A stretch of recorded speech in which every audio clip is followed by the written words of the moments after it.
দিল্লির অলকানন্দা অঞ্চলের কাত্যায়নী ট্রাস্টের সর্বজনীন দুর্গাপুজো এবার দ্বিতীয় বর্ষে পদার্পণ করল।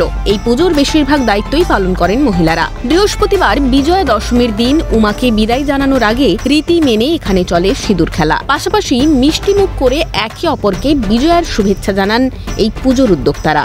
এই পুজোর বিশেষত্ব হচ্ছে দুটি।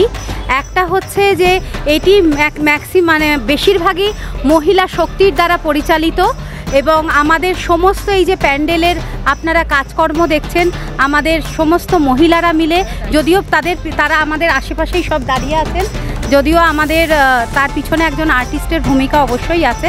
এই সমস্ত তাদের হাতে তৈরি। আমাদের সমস্ত ট্রাস্টের যতগুলো কমিটির বিভিন্ন রকম সেগমেন্ট আছে প্রত্যেকটি সেগমেন্টে মহিলা সেক্রেটারিরা রয়েছেন এবং তাদের দ্বারা এটা চালিত হচ্ছে।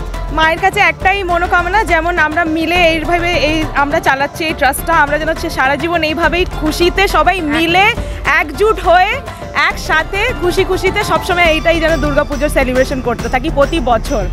এখানে কাত্যায়নী ট্রাস্টের পুজো এবছর দ্বিতীয় বর্ষে পদার্পণ করলো। আপনারা দেখছেন আমার চারিদিকে ভীষণ সুন্দর দিদিরা, তারা সবাই সিঁদুর মেখে একেবারে লাল হয়ে আছে।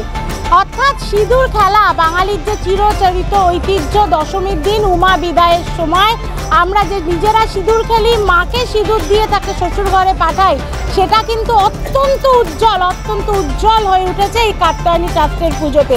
সকলের এখন একটাই প্রার্থনা, আসছে বছর আবার এসো মা।